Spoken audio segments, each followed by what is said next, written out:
दिया। लगे ना डायरेक्ट मतलब जी जी डायरेक्ट लगे चलिए ठीक है ना डायरेक्ट लगे ना उसका हम लगाइए ना लगाइए ठीक रहेगा इतना बढ़िया रहता है खड़ा होकर लगाइए ना हाँ ऐसे थोड़ा और नीचे रखिएगा ताकि हो जाए हाँ ठीक है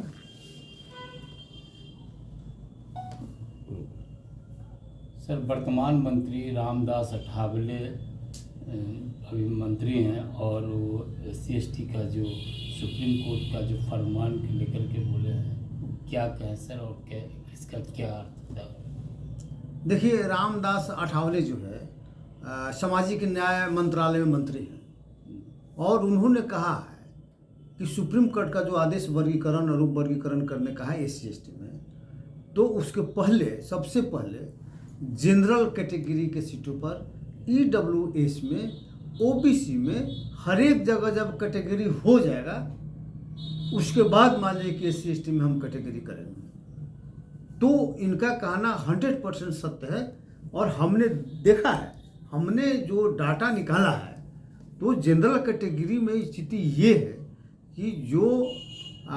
7 जातियां हैं जनरल कैटेगरी में ब्राह्मण है भूमिहार है राजपूत है कायस्थ है उसके अलावा 3 मुसलमान जातियां भी हैं लेकिन ये जो चारों मान लीजिए कि जो जातियां हैं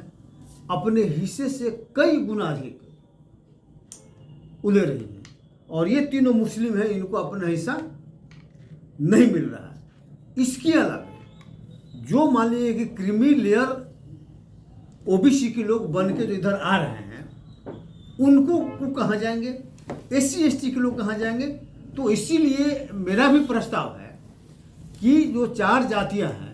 उनको सुपर सामान्य वर्ग मतलब घोषित किया जाए और उनको जितना पॉपुलेशन है 15.52% उनको उतना रिजर्वेशन सीमित कर दिया जाए और रेस्ट जो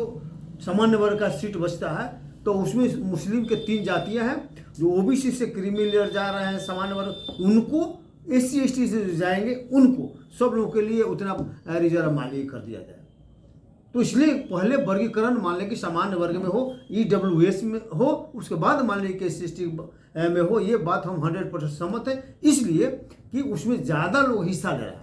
जबकि शेड्यूल कास्ट में तो स्थिति है कि जिस पर आरोप लगाया जा रहा है दुसाध चमार पर 2 पर तो दुसाध चमार को तो अपना हिस्सा में नहीं मिल रहा है उनका पॉपुलेशन 5.31 है दुसाध का उसका 5.26 है और उनका तो 4% ही हिस्सा मिल पा रहा है तो जिसको अपना हिस्सा नहीं मिल रहा उसको जितना मांझी जिस तरह से बोल रहे हैं ये कितना गंदा बात मान लेके बोल रहे हैं ऐसे लोग तो तुरंत इस्तीफा दे देना चाहिए ये बात है तो हम पूरी तरह से मान लें कि रामदास अठावले जी का सपोर्ट करते हैं और होना भी चाहिए और जितना मांझी से अपील करते हैं कि आप इस्तीफा दीजिए जब आप क्रीमी लेयर की बात कर रहे हैं तो सबसे पहला आप क्रीमी लेयर में हैं और आपको अपने बाल बच्चों के साथ इस्तीफा दे देना चाहिए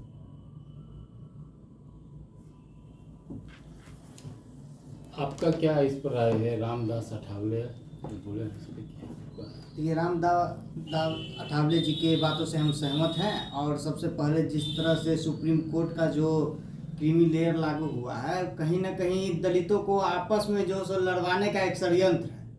और क्रीमी लेयर जो लागू किए हैं पहले वो देखिए कि वो जो क्रीमी लेयर लागू करने वाले कौन हैं ये वही लोग हैं जो दलितों को आपस में फूट डालो और राज करने की नीति जो पूर्व में अपनाते थे ये वही लोग हैं तो दलितों को आपस में लड़वाया जा रहा है इस षड्यंत्र से हम लोग को बचना है और समाज को संगठित होकर के इसका बहिष्कार करना चाहिए और रोडों पे उतर करके हम लोग संघर्ष करेंगे